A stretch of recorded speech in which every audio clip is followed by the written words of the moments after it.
我嘅問題都係同剛才嘅問題相關嘅。其實我係比較關心呢，我哋係喺購入呢一個嘅資訊系統嘅時候呢，一開始幾個階段，我哋有冇考慮過呢？係好似我哋立法會近日都有喺嗰個動議辯論呢討論過採購係咪應該多元化？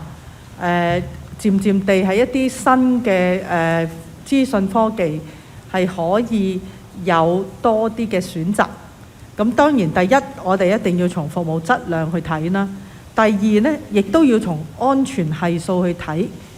第三呢，就係有冇一啲 backup， 萬一出現咗任何唔想嘅中途有啲咩爭議，或者甚至國際上嘅環境轉變，一下子連嗰啲科技公司都受壓嘅，即係我哋當然唔想係咁係好唔專業地係影響咗佢哋嘅服務。咁我哋成個選擇係咪有一個備案喺度嘅呢？第二就係你成個過程，你而家已經第三階段啦。第一、第二階段到而家第三階段，有冇將我剛才考慮嘅因素都一直已經係喺嗰個預案當中呢？係胡秘書長。或者我嘗試答啊，即係其實我哋而家或者我補充少少資料先啦。其實第一階段咧，我哋已經運行緊啦。我知。第一階段嗰個系統咧，其實係我哋政府IT 嘅同事喺內部做嘅，咁係純粹一個內部嘅工程。但係當然我哋即係嗰啲系統嘅設備係要買翻嚟啦嚇。咁呢個情況就係咁。咁第二階段我哋合約亦都批出咗，係由香港一間本地公司去做嘅。係咩嘢話？係由香港一間本地公司去做嘅第二階段。咁而家已經如火如荼進行緊。我哋預計咧係喺出年會開始逐步咁樣投入服務。咁當然第三階段我哋未開始招標啦。我哋今次如果今日立法會得到同意之後咧，我哋會盡快開展我哋個招標嗰個工程。咁好似阿梁議員講咧，我哋其實政府係有一套資訊科技系統嘅採購嘅規矩。咁我亦都當然係完全會根據嗰個規矩去做。之餘啦，當然我哋今次做呢個單一窗口個系統咧，係其實簡單啲講係涉及香港所有貨物進出口嘅一個資訊通關嘅系統。咁所以喺我哋做系統設計嘅時候，當然會考慮海關同事嘅執法嘅需要嘅。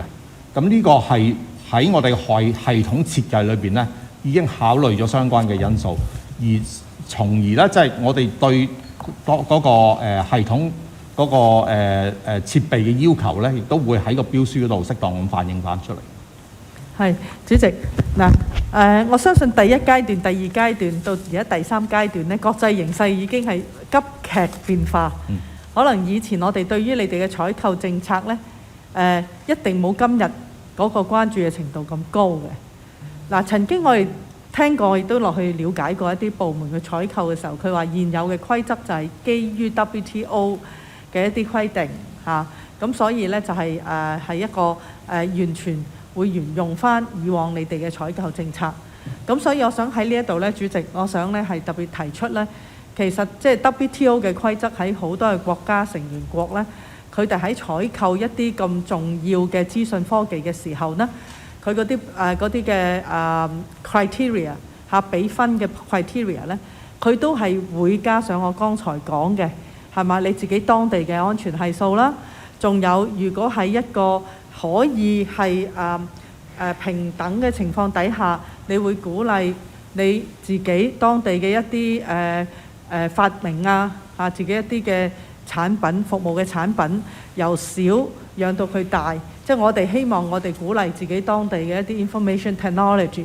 咁所以呢，我覺得而家主席喺每一次我哋講一啲咁大型嘅資訊科技嘅基建嘅時候呢，呢一樣嘢一定要擺喺我哋任何嘅考慮當中，而我係好有信心呢，喺 WTO 嘅規則裏邊係唔會障礙嘅。反為嗰個障礙呢，係喺因為嗰個思維上因為你要學過一套新嘅系統，你要試過一個新嘅系統。傳統你學咗咁耐咁熟嘅嘢咧，係唔想變嘅。但係我哋都唔係想變，只不過我覺得因為我哋要有預案咧，你就要學，每一個人都係要係咁。